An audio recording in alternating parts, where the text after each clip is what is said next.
Hello दोस्तों, नमस्कार। सभी का बहुत बहुत स्वागत है इस पीएमएलए यानी कि केवाईसी के सेशन में। दोस्तों, इस समय पर अगर आपने देखा होगा कि अक्सर ईडी इन्फोर्समेंट डायरेक्टरेट के नोटिस आना या किसी को भी गिरफ्तार कर लेना। अगर आप ये जानना चाहते हैं कि ये इन्फोर्समेंट डायरेक्टरेट कब एक्टिवेट होता है, कौन सी ऐसी गलती हम लोग करते हैं, खासकर से बैंक का इससे बहुत जुड़ाव रहता है। क्योंकि ब्लैक मनी की अगर हम बात करें तो ब्लैक मनी को रोकने के लिए, उसको सर्कुलेशन में लाने के लिए जितने भी फाइनेंशियल इंस्टीट्यूशन या नॉन फाइनेंशियल इंस्टीट्यूशन है, जहां पर भी पैसों का ट्रांजैक्शन किसी भी तरह से अगर होता है और वो ब्लैक मनी से कनेक्टेड है, तो इन्फोर्समेंट डायरेक्टरेट जो है उसमें एक्टिविटी में पार्ट लेता है और प्रोसिक्यूशंस भी करता है। तो दोस्तों, इस सेशन में हम लोग जानेंगे कि पीएमएलए क्या है, पीएमएलआर क्या है, मनी लॉन्ड्रिंग क्या है, टेररिस्ट फाइनेंसिंग क्या है, फाइनेंशियल क्राइम क्या है, मनी म्यूल क्या होते हैं, और जो आपकी लॉन्ड्रिंग होती है, मनी लॉन्ड्रिंग कैसे कैसे होती है, और बैंक के लिए क्या गाइडलाइन है, हमको क्या ध्यान में रखना है, कितनी सजगता रखनी है, रिस्क ऑफ कस्टमर्स कैसे डिफाइन करना है और उनके लिए डॉक्यूमेंट को कैसे मेंटेन करना है। बेसिकली अगर हम बात करें तो जितने भी हमारे कस्टमर या नॉन कस्टमर हैं, जो भी किसी भी तरह से हमसे कनेक्टेड हैं, हमारे पास अपने काम कराने आते हैं, उनमें ट्रांजेक्शन्स में कौन से डॉक्यूमेंट लेने, ये सेशन आपको एक बहुत बेसिक से कॉम्प्रिहेंसिव अप्रोच तक कवर कराएगा। उसके बाद अगर आप कोई बैंक का सर्कुलर वगैरह पढ़ते हैं तो फिर डेफिनेटली आप इन सब बातों को बहुत आसानी से समझ जाएंगे। चलिए चलते हैं सेशन की ओर। आप बैंक में जॉब कर रहे हैं और जेल जाना नहीं चाहते, तो उसमें से एक जो सबसे बड़ी गलती बैंकर से होती है और जेल जाने का मौका नहीं चूकती, वो अथॉरिटी जो केवाईसी से रिलेटेड बात करती है कि अगर हम लोग जेल नहीं जाना चाहते तो हमें एक ऐसे कानून को फॉलो करना पड़ेगा जिनका कोई एक्ट नहीं होता। उनको बोलते हैं एक्ट विदाउट बॉडी। तो वो क्या करते हैं, वो कानून बनाते हैं और अपने एक्ट को पालन कराने के लिए कुछ संस्थाओं को जिम्मेदारी दे देते हैं। तो पीएमएलए एक्ट ने ये जिम्मेदारी जो दी है, सबसे पहले जिम्मेदारी दी है इन्फोर्समेंट डायरेक्टरेट को। अब आपको एक बात बहुत क्लियर हो गई होगी कि केजरीवाल को गिरफ्तार करने जो पुलिस गई थी वो थी ईडी, प्रवर्तन निदेशालय। या जिनको भी गिरफ्तार किया उन सबको गिरफ्तार करने के पीछे जो पुलिस थी या जो पावर थी वो थी इन्फोर्समेंट डायरेक्टरेट। तो इन्फोर्समेंट डायरेक्टरेट और उसके अलावा आरबीआई। अब आरबीआई का नाम क्यों आ रहा है? क्योंकि आप सब बैंकर हैं और आरबीआई आपके बैंक को रेगुलेट करता है अल्टीमेटली। अब आप कहेंगे नाबार्ड करता है, बिल्कुल नाबार्ड करता है, लेकिन अल्टीमेट रिस्पॉन्सिबिलिटी जो होती है वो किसकी होती है? आरबीआई की। तो पीएमएलए एक्ट, ईडी, आरबीआई या नाबार्ड, तो ये तीन संस्थाएं ऐसी हैं जो इस पीएमएलए एक्ट को लागू कराती हैं। और ये पीएमएलए एक्ट अगर आपको मालूम हो 2002 का एक्ट है। अब 2002 में ये एक्ट पास हुआ लेकिन ये लागू नहीं हो पाया। तो क्यों नहीं लागू हो पाया? क्योंकि भैया बहुत से लोगों के पास काला धन था। तो धीरे धीरे जब उन्होंने काला धन ठिकाने उकाने लगा लिया, तो जब जाके मजबूरी में ये एक्टिवेट हुआ कब? 2005 में। और कब एक्टिवेट हुआ? जब एक्टिवेट हुआ तो इसने पीएमएलआर बनाए। पीएमएलआर, पीएमएलआर का मतलब है prevention of money laundering rules. तो जो रूल्स बने तभी ये एक्ट लागू हुआ और इस रूल्स ने बैंकों को एक बहुत बड़ा सब्जेक्ट दिया जिसका नाम है केवाईसी, नो योर कस्टमर। और एएमएल का मतलब है एंटी मनी लॉन्ड्रिंग। तो इस कानून ने कुछ शब्दों को बहुत एक्सप्लेन किया। इसमें पहला शब्द है मनी लॉन्ड्रिंग। अब मनी लॉन्ड्रिंग क्या होता है? आपने लॉन्ड्री तो सुना होगा जरूर, ठीक है। लॉन्ड्रिंग का मतलब है घुमाना घुमाना घुमाना, मनी को घुमाना घुमाना घुमाना, मतलब इधर से उसके पास, उधर से उसके पास, उधर से उसके पास। तो ये जो मनी की लॉन्ड्रिंग करनी है, लेकिन इसमें प्रॉब्लम क्या है? प्रॉब्लम एक है कि ये मनी वो मनी की लॉन्ड्रिंग करते हैं जो कैसे कमाई गई हो? फाइनेंशियल क्राइम से। किससे? फाइनेंशियल क्राइम से अगर कोई मनी कमाई गई है, उस मनी को लोग छुपाते हैं। अब मान लिया आपने किसी को घर में बंधक बना लिया और उससे कहा कि 10 करोड़ दे दो, तो उसने 10 करोड़ तो दे दिए आपको, लेकिन 10 करोड़ से कैसे वो उसको नंबर 1 में बनाएगा? तो दोस्तों मान कर रखा कि फाइनेंशियल क्राइम, कोई ऐसा क्राइम करना जिसमें आपको पैसा मिल रहा हो, उस पैसे को कमा करके उस मनी को लॉन्ड्रिंग करना, इधर से उधर छुपाते फिरना और अल्टीमेटली जाके उसको नंबर 1 का पैसा बना देना। ठीक है, तो उसके कुछ उदाहरण भी हम आपको देंगे। तो पहला वर्ड आया मनी लॉन्ड्रिंग, दूसरा वर्ड आया टेररिज्म फाइनेंसिंग। आपको पता होगा बहुत सारे आतंकवादी संगठन जो है ये लड़ाई करते हैं कि पैसा कहाँ से आता है, तो ये बेसिकली बात हुई टेररिस्ट और टेररिज्म फाइनेंसिंग की बात हुई। तो ये दोनों वर्ड कहाँ से आए? पीएमएलए एक्ट ने इनको डिफाइन किया और बैंकों को मजबूर किया क्या कि अपना केवाईसी का सिस्टम बनाओ, केवाईसी की अपनी पॉलिसी बनाओ। और इम्पोर्टेंट बात है क्यों? क्योंकि इसका पहला नाम आ रहा है क्या? Financial crime. पहला नाम क्या आ रहा है? Financial crime.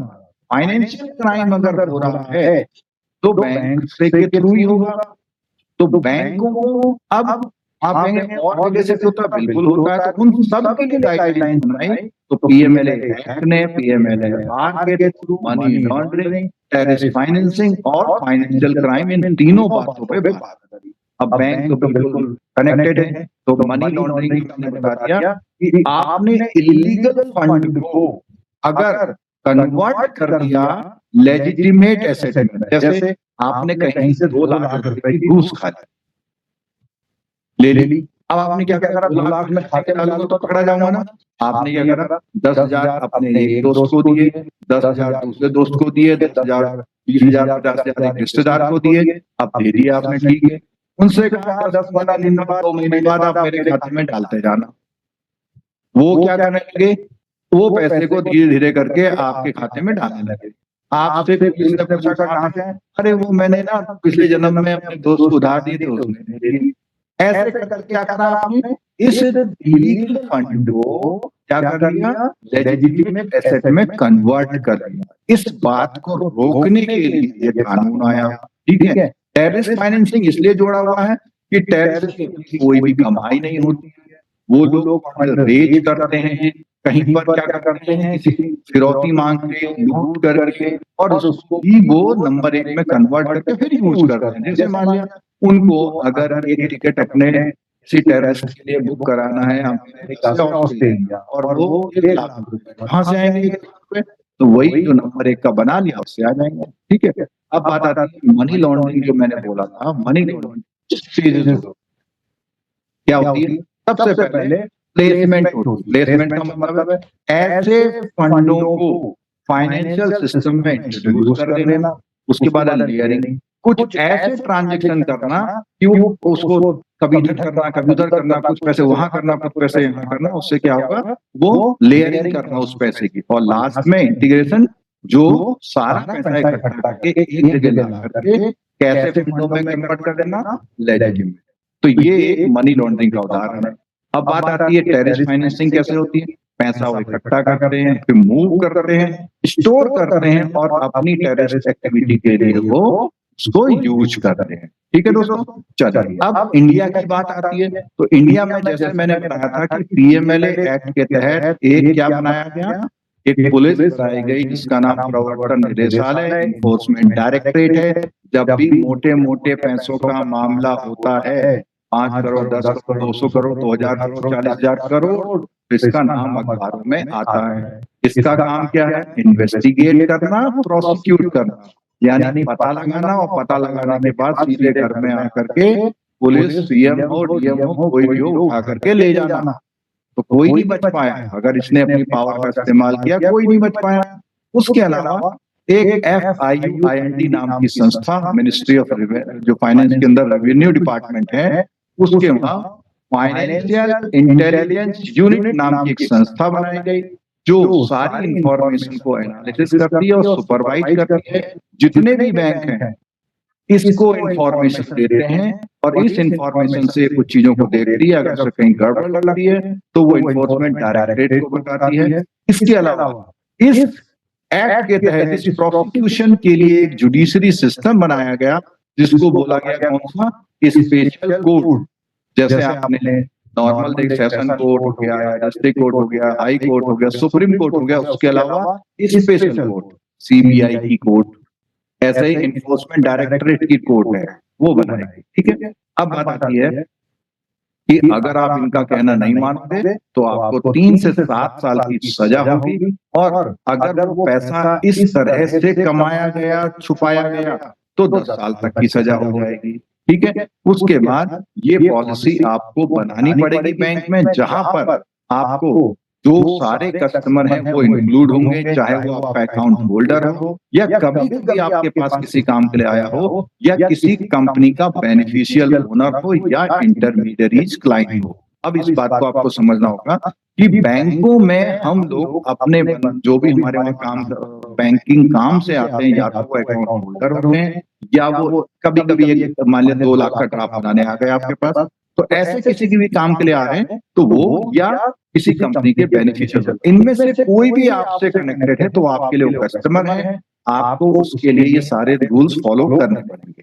और जब भी आप अपने बैंक की केवाईसी पॉलिसी बनाएंगे, उसमें 4 पार्ट बहुत क्लियर कट आपको दिखाने पड़ेंगे, जैसे कि किस तरह के कस्टमर को आप एक्सेप्ट करते हैं। यानी जब कस्टमर आता है तो अकाउंट खोलते समय आप उससे 10 सवाल पूछते हैं, वो बेचारा पसीना पसीना हो जाता है, उसके पीछे क्या कारण है कि आप उसका अकाउंट खोलेंगे या नहीं खोलेंगे, वो बताना पड़ेगा। उसके अलावा अब कस्टमर का अकाउंट तो खोल लें, उससे कुछ कागज लेते हैं आप, यानी उससे कस्टमर से कागज देते हैं कि बताओ अपना वोटर कार्ड दो, अपना ये दो वो दो, जो ये कागज मांगते हैं इसको हम कस्टमर आइडेंटिफिकेशन प्रोसेस बोलते हैं।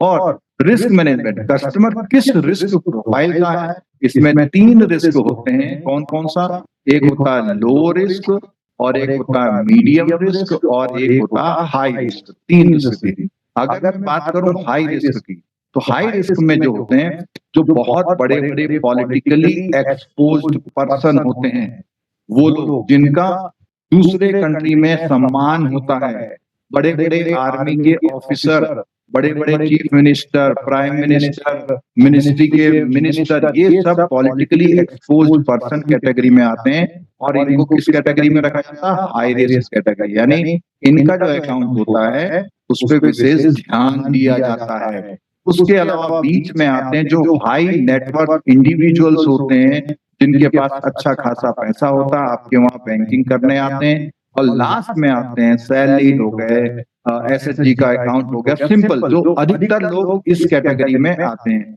ये जो 3 कैटेगरियां हैं, इन कैटेगरी के अकाउंट को हमें समय समय पर केवाईसी अपडेट करनी पड़ती है। पहला, लो रिस्क कैटेगरी की एवरी 10 ईयर में केवाईसी अपडेट करी जाएगी। मतलब अगर उसके उसमें किसी में कुछ बदलाव आया है, एड्रेस बदला है, उसका कुछ और चीज बदली है, तो यहाँ पर उसको दोबारा से, कहते हैं ना कि दोबारा से केवाईसी होनी है।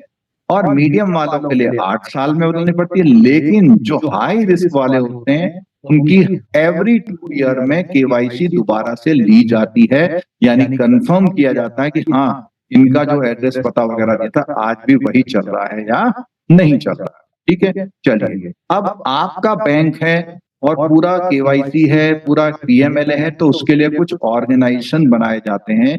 जैसे अगर कंपनी है तो कंपनी में आपको एक डेजिग्नेटेड डायरेक्टर, बेसिकली अगर बात करूं मैं, तो बोर्ड ऑफ डायरेक्टर में से एक डायरेक्टर केवाईसी के लिए डेजिग्नेटेड डायरेक्टर अपॉइंट करना होगा। ये सब काम आपका जो बैंकिंग बोर्ड है उनमें से कोई एक आपका डेजिग्नेटेड डायरेक्टर कहलाएगा। फिर बैंकों में जितने ऑफिसर हैं उनमें से एक ऑफिसर, आमतौर पर नेशनलाइज बैंकों में जीएम रैंक का, लेकिन हमारे बैंक में डीजीएम या जीएम रैंक का ये बंदा प्रिंसिपल ऑफिसर बनता है। तीसरी होती है एएमएल की टीम। अगर हम बात करें, जो आपका अकाउंट सेक्शन है उसमें लोग जो बैठे हुए हैं वो इस बात के टीम होते हैं, मतलब उनके अंडर में ही किया जाता है। तो प्रिंसिपल ऑफिसर अधिकतर जो डीजीएम अकाउंट होते हैं, डीजीएम अकाउंटों को ये वो दिया जाता है, क्योंकि अकाउंट खोलने का सारा सिस्टम वगैरह, पूरी ऑपरेशनल गाइडलाइन डीजीएम अकाउंट ही देखते हैं, जिसको हम लेखा बोलते हैं। ठीक है, तो क्या है, 3 लोग हमारे वहां ये सब कुछ देख रहे हैं। एक है बैंक का बोर्ड ऑफ डायरेक्टर से डेजिग्नेटेड डायरेक्टर। अगर आपके बैंक में ये नहीं है तो आप केवाईसी पॉलिसी का उल्लंघन कर रहे हैं, पीएमएलए एक्ट का उल्लंघन कर रहे हैं। नाबार्ड इस बात को लिख करके जाता है, ठीक है। आपको उसी केवाईसी पॉलिसी में अपना एक प्रिंसिपल ऑफिसर अपॉइंट करना पड़ता है, जिसकी जिम्मेदारी होती है, क्या जिम्मेदारी होती है कि आपके बैंक में एएमएल का इम्प्लीमेंटेशन हो, मॉनिटर करता है, और साथ साथ में जो रिपोर्टें किसको जाती हैं, FIUIND को जाती है, उन रिपोर्टों को देने का काम भी वो इसकी जिम्मेदारी होती है।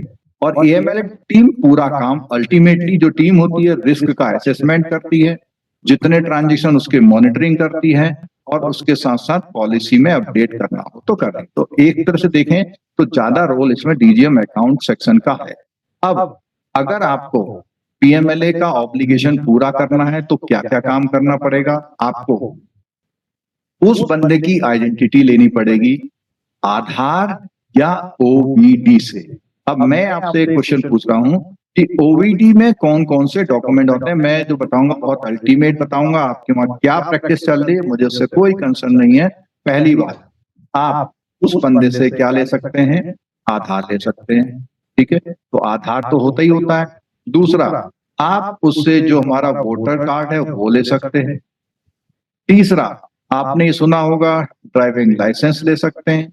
चौथा, आपने ये सुना होगा कि जो मनरेगा का कार्ड होता है, जो मनरेगा के जो एम्प्लॉय होते हैं वहां जो काम करते हैं उनको भी एक कार्ड मिलता है, वो मनरेगा का कार्ड मिलता है। और अगर वो आसाम वगैरह के इलाके का है तो वहां पे नेशनल पॉपुलेशन रजिस्टर होता है, और एक पासपोर्ट अगर है तो वो भी चलता है। तो जो मैंने यहाँ पे डॉक्यूमेंट लिखे हैं, इसके अलावा कोई भी डॉक्यूमेंट ओबीडी की कैटेगरी में नहीं आता है। पैन कार्ड की अगर मैं बात करूं, गवर्नमेंट ने पिछले बजट में बात करी थी, लेकिन आरबीआई ने आज तक इसके बारे में कुछ नहीं बोला, ठीक है। तो अगर ओबीडी लेना है तो इनमें से कोई एक डॉक्यूमेंट होता है जो आपकी आइडेंटिटी और एड्रेस को प्रूव करने के लिए होता है।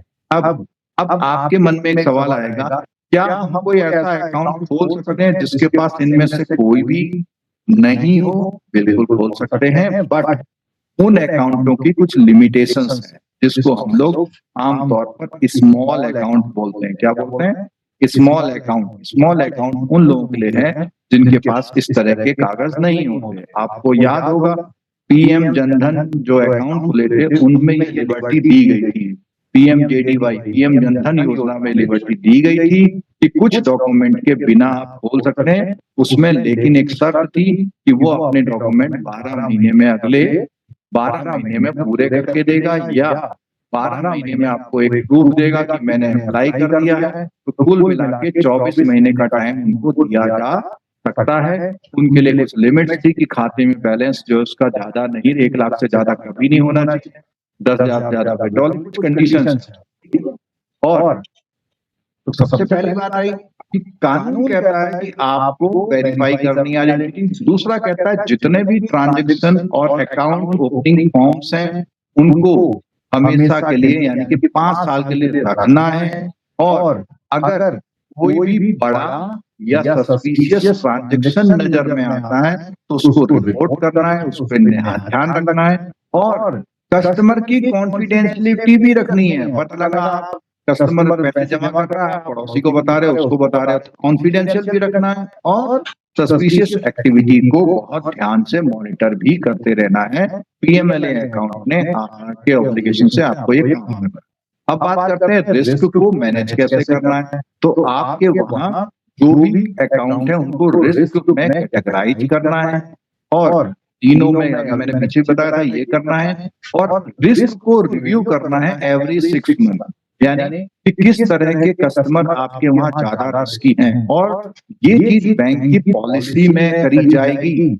यानी बैंक अपने मान लिया आप नक्सलाइट एरिया में, जम्मू कश्मीर के टेररिस्ट एरिया में है, तो आप किन लोगों को किस रिस्क में रखेंगे ये आपकी पॉलिसी पर भी निर्भर करता है। जो कॉमन थी वो मैंने पहले बता दिया, और आपके वहां एक इंटरनल ऑडिट सिस्टम होगा, जो ब्रांचों में ऑडिट होता है वो इन सब चीजों को कंप्लायंस को इंश्योर भी करेगा। उसके अलावा एक जो यूनाइटेड नेशन सिक्योरिटी काउंसिल है उसने एक लिस्ट दी है, उस लिस्ट में अल कायदा आपने सुना होगा और आईसिस, तो ये जो भी इनसे कनेक्टेड लिस्ट जो लोग हैं, इन लोगों की लिस्ट जो है इन्होंने प्रोवाइड करी है कि इन्होंने यूनाइटेड नेशन सिक्योरिटी काउंसिल ने अगर किसी इस लिस्ट के नाम का आदमी आता है तो आप उसका खाता नहीं खोलेंगे और रिपोर्ट भी करेंगे कि एक आदमी ऐसे ऐसे करके हमारे पास खाता खोलने आया था। और उसके अलावा FIUND या मिनिस्ट्री ऑफ होम अफेयर्स ने अगर कोई लिस्ट जारी करी है तो उसके भी अकाउंटों को आप नहीं खोलेंगे। FATF मतलब है फाइनेंशियल अकाउंटिंग टेररिस्ट फाइनेंसिंग। तो अगर FATF की कंट्री है, कुछ ऐसी इस कंट्रियां इसको मान रही हैं तो ठीक है, अगर नहीं मान रही हैं तो उन कंट्रियों के को क्या माना जाएगा, हाई रिस्क कंट्री माना जाएगा। उनके अकाउंट खोलने के लिए स्पेशल RBI से अप्रूवल लेना पड़ता है। उन कंट्रियों के किसी भी अकाउंट को आप नहीं खोलेंगे और जितने भी डॉक्यूमेंट हैं उनकी फाइंडिंग को अपने पास रखेंगे। करस्पॉन्डेंट बैंक आपके वहां नहीं है कि मतलब बैंक अपनी सुविधाएं के लिए किसी दूसरे बैंकों से जो रिलेशन रखता है उसको हम करस्पॉन्डेंट बैंकिंग बोलते हैं।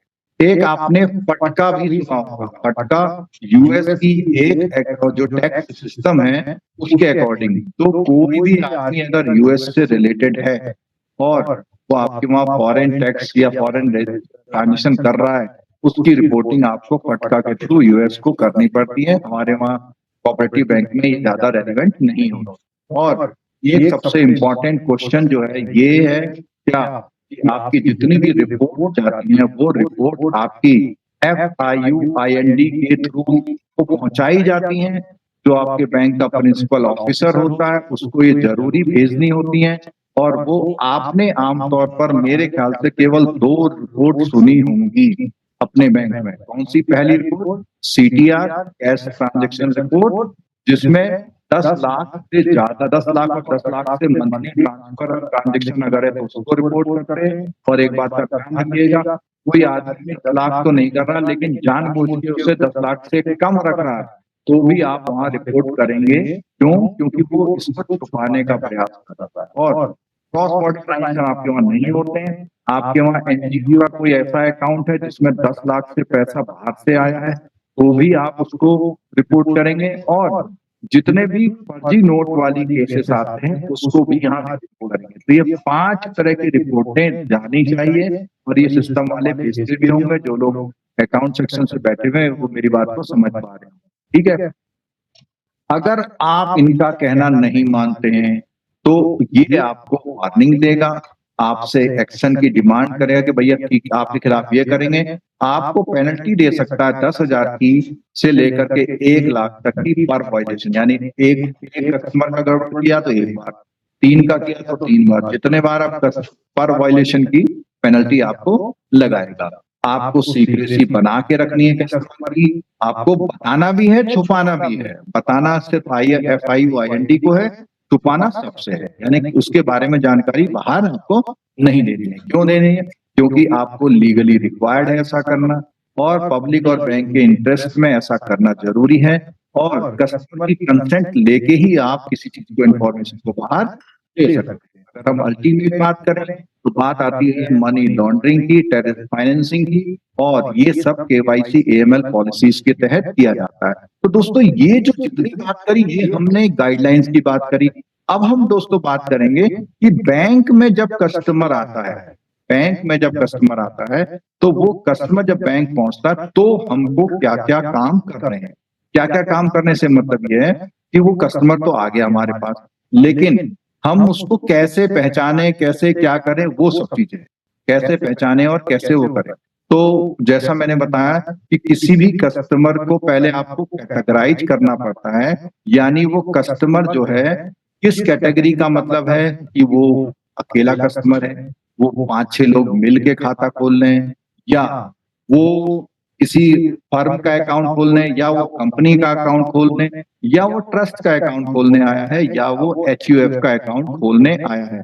यानी टाइप ऑफ कस्टमर आपके पास बहुत तरह के होते हैं, तो उतने तरह के कस्टमरों को आपको समझना होता है और उन्हीं के अकॉर्डिंग अकाउंट खोलना होता है। जब आपके वहाँ अकाउंट कोई खोलने आता है तो बहुत आप जनरल अप्रोच रखते हैं और सबसे एक ही तरह के कागज मांगते हैं, लेकिन केवाईसी की गाइडलाइन आपके वहाँ जो बनी होगी उसमें हर तरह के कस्टमर से कौन से कागज लिए जाएं इसका प्रॉपर लिखा जाता है। अगर नहीं लिखा जाता है तो आप इन जो बातें मैं बता रहा हूँ उन बातों को देख करके भी आप समझ सकते हैं कि मैं क्या कह रहा हूँ आपसे। ठीक है, आप इनको भी देख के समझ सकते हैं कि मैं आपसे क्या कहना चाह रहा हूँ। ठीक है, जिस इस चीज की कवरेज को हम ऑपरेशनल एस्पेक्ट ऑफ केवाईसी बोलते हैं, यानी कि केवाईसी का पालन हम कैसे करें, हम केवाईसी का पालन कैसे करें। आपको स्क्रीन शायद अब दिखने लग गई होगी। ठीक है, तो कैसे करना है, आपको वेरियस कस्टमर टाइप को समझना है और आपको उसका आधार कैसे यूज करते हैं, और सबसे बड़ी बात है CKYC-CR। इसका मतलब है जो केवाईसी का एक रजिस्ट्री है, यानी रिकॉर्ड को कहीं रखा जाता हो। आपको पता होगा, आप CKYC आर के लिए एक सॉफ्टवेयर आप लोगों ने लगा रखा होगा, उसमें उस कस्टमर की डिटेल जाती है और वो डिटेल जाती है कहाँ पर, जो सेंट्रल केवाईसी रजिस्ट्री वहां रिकॉर्ड होती है और उसको एक नंबर मिलता है। उस नंबर को अगर वो कोई दो कस्टमर दोबारा आपके पास आता है या किसी और बैंक में जाता है तो उसी नंबर से उसकी CKYC की जा सकती है। और आपको मालूम होगा कि हम लोगों ने अभी बात पढ़ी थी सीक्रेसी वाली जो बात है वो यहाँ पर बहुत मायने रखती है, क्योंकि CKYC-R के लिए आप जो सॉफ्टवेयर यूज करते हैं उस सॉफ्टवेयर से डेटा चोरी होने की संभावना होती है, तो इसके लिए आपको विशेष सावधानियां बरतनी चाहिए। ठीक है, अब बात करते हैं, जैसे हमने कहा कस्टमर को एक्सेप्ट करना है, किसको, किसी भी एनोनिमस बेनामी अकाउंट को एक्सेप्ट नहीं करेंगे। और ऐसा कोई जो आपको कॉपरेट नहीं कर रहा, आ रहा वगैरह मेरा अकाउंट खोल दो, आप कह रहे जी आधार कार्ड दे दो, अरे आधार कार्ड हमसे कब से मांगने लग गए, फिर कुछ बता नहीं रहा है, आप सवाल पूछ रहे हो साहब ये 2 करोड़ रुपए कहाँ से डाल दिया, उन्होंने कहा तुम्हें क्या मतलब, तुम जमा कर दो। ऐसे कस्टमर का अकाउंट भी नहीं खोलेंगे और कस्टमर ड्यू डिलिजेंस करेंगे। इसका मतलब ये है जनरल बातें उससे पूछ लेंगे कि भैया ये बताओ ये अकाउंट क्यों खोल रहे हो, उन्होंने कहा साहब मेरा वहां से पैसा आना है, मेरी नौकरी लग गई, जो भी कुछ है। और जो ऊपर सैंक्शन लिस्ट बताई थी हमने उसको देख के अकाउंट खोलेंगे, पैन को वेरीफाई करेंगे और डिजिटल सिग्नेचर वगैरह अगर जरूरत है तो वो भी लेंगे। ज्वाइंट अकाउंट में स्पेशल आपको ऑल अकाउंट होल्डर की कस्टमर ड्यू डिलिजेंस यानी कि उससे सबसे आमतौर पर पूछना है। ठीक है, अब कैसे आइडेंटिफिकेशन करेंगे, तो सबसे सिंपल बात है, कुछ डॉक्यूमेंट लेंगे जिनको हम आधार, OBD जैसे इधर दिए हुए हैं, पैन नंबर मैंने आपको बताया कि ये OBD नहीं है, ये ध्यान रखिएगा, अभी तक नहीं है। ठीक है, पैन नंबर का एक अलग से पर्पज है, वो इनकम टैक्स एक्ट आपको ऐसा करने को कहता है, KYC से कोई इसका मतलब नहीं है। ठीक है, अगर NRI कस्टमर आपके वहां आता नहीं है तो कोई मतलब नहीं है। और उसका एड्रेस प्रूफ किस कंडीशन में, अगर उसने ये जो भी डॉक्यूमेंट दिए हुए हैं इन डॉक्यूमेंट में जो एड्रेस लिखा हुआ वो और आपका करंट एड्रेस अगर डिफरेंट है, अगर करंट एड्रेस क्या है डिफरेंट है, तो आप वो करेंगे, उससे अलग से कागज ले सकते हैं। बिजली का बिल है, टैक्स रिसीट है, एम्प्लॉयमेंट लेटर, बहुत सारे डॉक्यूमेंट्स हैं जो आपकी बैंक की पॉलिसी में लिखा हुआ है। ठीक है, और बेनिफिशियल ओनर कौन होते हैं, जो जैसे बेनिफिशियल ओनर से मतलब यहाँ पर यह है कि कोई आदमी अकाउंट खोलने आया, एक कंपनी का अकाउंट खोलने आ गया आपके वहां, आपने क्या करा, जो अकाउंट ऑपरेट खोल रहे हैं उनका तो सब कुछ ले लिया, लेकिन जो कंपनी का बेनिफिशियल ओनर है यानी तो अल्टीमेट उसके पीछे है, जैसे आपने सुना होगा यूनाइटेड ब्रेवरी जो विजय माल्या की कंपनी है, कंपनी तो आज भी चल रही है, लेकिन उसके पीछे बिहाइंड द सीन मैन कौन है, विजय माल्या है। विजय माल्या है, ये इस कंपनी के एक तरह से कौन है, बेनिफिशियल ओनर है। तो जब भी उस कंपनी से डील करेंगे तो इसकी भी KYC लेनी आपको जरूरी है। और कैसे होता है, इतने इतने % अगर किसी का कंपनी में कंट्रोल है तो उसको हम बेनिफिशियल ओनर बोलते हैं। ठीक है, अब अगर पॉलिटिकली एक्सपोज पर्सन है, जैसे मैंने बताया था ऊपर, तो उसके लिए सीनियर अप्रूवल, यानी कि अगर आपकी ब्रांच में अकाउंट किसी नेता का खुल रहा है एमएलए एमपी का, तो आपको पावर नहीं है कि उसका अकाउंट अप्रूव करा दो। आप अकाउंट खोलोगे लेकिन उसका अप्रूवल कहाँ से होगा? आपसे ऊपर लेवल यानी कि हेड ऑफिस लेवल से उसका अप्रूवल होना जरूरी है। ठीक है। उसके अलावा कोई इंटरमीडिएट यानी बीच के लोगों के अकाउंट खोलते हैं सीए वगैरह के, तो और यही इतनी सारी बातों के साथ आपको सिंप्लीफाइड करना है। किन लोगों के साथ?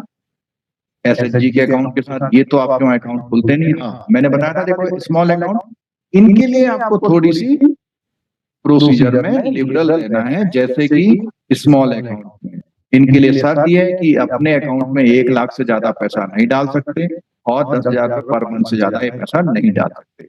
ये मैंने पहले ही कवर कर लिया था क्या, कि ये जो 8 साल मीडियम के लिए, 2 साल आईटीएस के लिए, और इनकी केवाईसी दोबारा लेनी पड़ती है। और जब भी आप कोई एड्रेस वगैरह का चेंज होता है तो कस्टमर से सेल्फ डिक्लेरेशन लेंगे कि भाई मेरा एड्रेस आजकल ये हो गया है। और उसके अलावा जो भी आपका डॉक्यूमेंट एक्सपायर, जैसे मान लो डीएल बनाया किसी ने, तो डीएल पता लगा कि 2026 में एक्सपायर हो रहा है, तो आपको उसका डॉक्यूमेंट नया देना पड़ेगा। ठीक है। और आजकल आपने अपने बैंक में तो नहीं देखा होगा, लेकिन ये जरूर देखा होगा कि आपने खुद अपनी वीडियो केवाईसी करी होगी या डिजिटल केवाईसी, अहुआ कहुआ बोलते हैं जिसको, हम आधार से ओटीपी आता है यूआईडीआई से और ऑटोमेटिक रिकॉर्ड उठाता है, तो कई बैंकों में शुरू भी हो गया होगा आपके वहाँ पे। ठीक है, ये आप करेंगे। उसके अलावा कि जो सी केवाईसी की मैंने बात बोली, देखो इसमें ध्यान रखना, जो भी खाते हमारे 2017 के बाद इंडिविजुअल, 2021 के बाद कंपनियों के खुले हैं, उन सब खातों का केवाईसी रिकॉर्ड कहाँ चढ़ाना होता है? सरसई में चढ़ाना होता है। आपके वहाँ सॉफ्टवेयर होता है और ये वेरिएंट मैंडेट होता है। कोऑपरेटिव बैंक में बहुत जल्दी नपते हैं अगर ईडी की रेट बढ़ती है तो। ये सबसे ज्यादा लैगिंग एरिया ये होता है। ठीक है। और ट्रांजेक्शनों की मॉनिटरिंग करनी है, और मैंने बताया था कि ट्रांजेक्शन की मॉनिटरिंग के लिए आपको सिस्टम बता रखा है। क्या सिस्टम बता रखा है? कि आपको FIUID में एक रिपोर्टें भेजनी होती हैं, जो मैंने ऊपर बताई। ठीक है। उसके अलावा कोई भी ट्रांजेक्शन है जो विदेश का हो, चौकन्ने हो जाना है। विदेश का कैसे पता लगेगा? उसने वहां से लंदन से पैसा भेजा और कोऑपरेटिव बैंक चमोली में पैसा आया, चौकन्ना हो जाना है। ठीक है। दूसरा, डोमेस्टिक अकाउंट में अगर 50,000 से बड़ा ट्रांजेक्शन है तो चौकन्ना होना है। और अगर कोई भी रिकॉर्ड है वो 5 साल तक रखना है। ठीक है। और उसके अलावा 50,000 से ज्यादा का चेक अगर आएगा तो आपके वहाँ क्या गाइडलाइंस उसको फॉलो करना है। कोई भी म्यूल अकाउंट का मतलब ये होता है, किसी क्या करते हैं लोग कि अपने नौकर के नाम अकाउंट खोल देते हैं। उस नौकर के अकाउंट में पैसे आते हैं जाते हैं, आते हैं जाते हैं, उस बेचारे को पता ही नहीं होता है। कई लोग अपने रिश्तेदारों के नाम अकाउंट खोल के रखते हैं, उसका मोबाइल अपना दे देते हैं, ओटीपी वगैरह सब आपके पास आता है और सब ट्रांजेक्शन एटीएम वगैरह से सब कर रहे होते हैं, चेक को पहले साइन करा के रख लेते हैं। इन लोगों को म्यूल अकाउंट। ठीक है। केवाईसी वगैरह का फॉलो करना है। रिकॉर्ड आपको 5 साल तक अपना मेंटेन करना। अगर आज की तारीख में कोई अकाउंट बंद कर दे तो 5 साल तक उसके अकाउंटिंग फर्म को रद्दी में नहीं बेचना है, क्योंकि 5 साल तक कोई कांड हो जाएगा तो ईडी आपको खुलवा लेगी। ठीक है। हमारे बैंकों के कुछ ऑफिसर्स ने ईडी का दफ्तर देखा है, ईडी वाले कैसे काम करते हैं उनको पता है। सुबह बुलाते हैं, शाम को कहते हैं कल आना, कुछ नहीं पूछते। 10 दिन 20 दिन तो बड़ी क्लियर करते हैं। ठीक है। और जो सारे रिकॉर्ड आपको मेंटेन करने हैं। तो दोस्तों ये जनरल बातें मैंने बताई थी, और यहाँ पर आपको थोड़ा सा देखिए, ये सेशन एक इंट्रोडक्टरी सेशन था आपके कान खोलने के लिए, आपको बेसिक समझ बनाने के लिए था। और अगर आप बात करते हैं कि अकाउंट किसके खोले आते हैं, अकाउंट तो एक इंडिविजुअल्स के खोले आते हैं। ठीक है। इसके अलावा आपने देखा कंपनी के खोले आते हैं, आपने देखा फर्म के खोले जाते हैं, आपके पास कोई अकाउंट ट्रस्ट का खोलने को आ सकता है, आपके वहाँ अकाउंट सोसाइटी के भी खुलते हैं। ठीक है। उसके अलावा आपके वहाँ अकाउंट किसी सोसाइटी के होगा, किसी एसोसिएशन के भी अकाउंट खुल सकते हैं, आपके वहाँ गवर्नमेंट के भी अकाउंट खुल सकते हैं। तो जितने भी अकाउंट खोलते हैं, हर अकाउंट को खोलने के लिए आपके बैंक ने एक पॉलिसी बनाई है, जिसमें सबसे पहला होता है ओबीडी, ऑफिशियल वैलिड डॉक्यूमेंट, और प्लस होता है जैसे कंपनी है तो कंपनी के 2 डॉक्यूमेंट, फर्म है तो उनके 2, जैसे पैन नंबर हो गया, उनका रजिस्ट्रेशन का हो गया। तो बेसिकली जितने भी लोग होते हैं इन सबका पैन होना जरूरी है। किनका? इन सबका पैन होना जरूरी है। इंडिविजुअल का पैन नहीं हो तो भी चलेगा, उसकी जगह हम फॉर्म 60 को जो है यूज कर सकते हैं। तो दोस्तों एक ब्रीफ सेशन मैंने आपके लिए बनाया और बहुत डिस्क्रिप्टिव सेशन होगा। ये 3 दिन का सेशन, 3 क्लासेस बेसिकली लगती है, लेकिन फिर भी मैंने कोशिश करी कि आपको इसकी केवाईसी कहाँ से जनरेट होगा, क्यों जरूरी है, आपके लिए क्या प्रॉब्लम क्लियर कराएंगे, ये सब बातें मैंने बताने की आपको कोशिश करी है।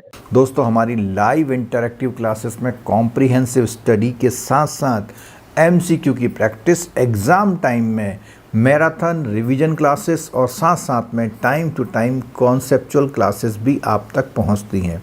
दोस्तों बेस्ट ऑफ़र जानने के लिए डिस्क्रिप्शन बॉक्स में मोबाइल एप्लीकेशन का लिंक दिया हुआ, उसे डाउनलोड कर लीजिए, चैनल को सब्सक्राइब कर लीजिए। उसके साथ साथ में जितने भी नोटिफिकेशंस आते हैं, डेली क्लास अगर आप अटेंड करते हैं तो उनसे आपके JIB CIB के पास होने के चांसेस बहुत ज़्यादा बढ़ जाते हैं, क्योंकि JIB अब 4 पेपर और CIB 5 पेपर्स हो गए हैं। अब ये वो टाइम चला गया कि एक रात में पढ़ के, एक हफ्ते में पढ़ के पास हो जाएंगे। अगर आपने कॉम्प्रिहेंसिव स्टडी नहीं करी है तो यकीन मानिए आपका JIB CIB का सफ़र आसान नहीं होने वाला है। हमारी टीम एवरेज इंडस्ट्री में 25 ईयर के बैंकिंग एक्सपीरियंस की टीम है। इस टीम का फ़ायदा उठाइए।